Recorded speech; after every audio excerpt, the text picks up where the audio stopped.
Hello friends, welcome to Nithyasri's world. இந்த வீடியோவில் நம்ம டிஃபன் புளி மிளகா தான் பார்க்க போகிறோம். புளி மிளகா செய்கிறதுக்கு தேவையான பொருட்கள் என்னென்னு பார்த்துட்டு வரலாம் வாங்க. மிளகாய் 10, சின்ன வெங்காயம் அரை கப் வாஷ் பண்ணி வச்சுக்கோங்க. புளி லெமன் சைஸ், உப்பு, மஞ்சள் தூள், காயம், எண்ணெய், கடுகு, உளுந்தம்பருப்பு, வெல்லம்.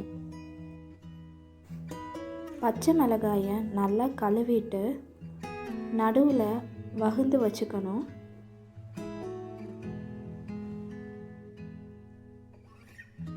கடாய் சூடு பண்ணி அதில் 2 டேபிள் ஸ்பூன் எண்ணெய் ஊற்றி அது கூட வகுந்த பச்சை மிளகாயை போட்டு கலர் சேஞ்ச் ஆகிற வரைக்கும் வதக்கணும்.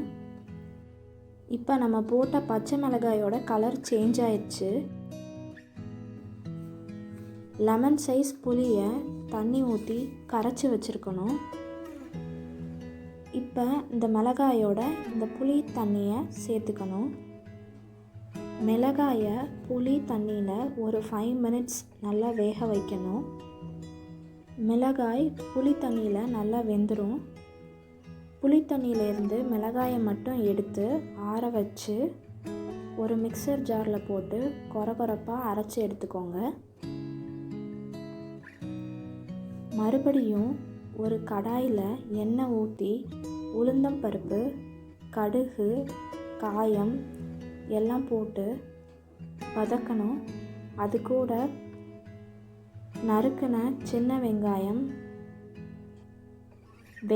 நல்லா வதங்கினதுக்கப்புறம் மிளகாய் போட்டு அப்போ வேக வச்சோம்ல புளி தண்ணி, அதை இதில் ஆட் பண்ணணும். அது ஒரு கொதி வந்ததும் அரைச்சி வச்சுருக்க பச்சை மிளகாய் விழுதை இதில் ஆட் பண்ணிடணும்.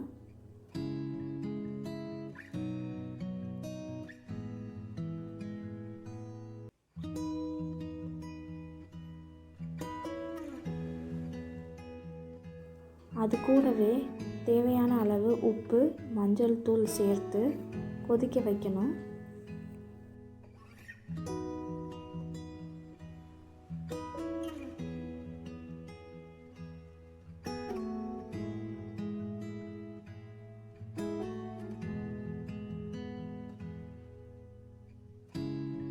கொஞ்சமாக வெல்லம் ஆட் பண்ணணும். அப்போ தான் அதோட டேஸ்ட்டை அதை எடுத்து கொடுக்கும். வெல்லம் சேர்க்கறதுனால புளி மிளகாவில் ஒரு லைட்டான இனிப்பு டேஸ்ட் வரும். அது ரொம்பவே நல்லாயிருக்கும்.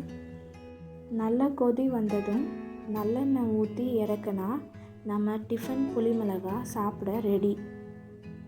இந்த டிஷ் இட்லி தோசைக்கு செம்ம டேஸ்டியாக இருக்கும். சின்ன வெங்காயம் தான் யூஸ் பண்ணாலும் பெரிய வெங்காயம் யூஸ் பண்ணால் கொஞ்சம் டேஸ்ட் கம்மியாக இருக்கும். நித்யஸ்ரீஸ் வேர்ல்ட் சேனலை சப்ஸ்கிரைப் பண்ணுங்கள். இந்த வீடியோ உங்களுக்கு பிடிச்சிருந்தா லைக் பண்ணுங்கள், ஷேர் பண்ணுங்கள், கமெண்ட் பண்ணுங்கள். தேங்க்ஸ் ஃபார் வாட்சிங்.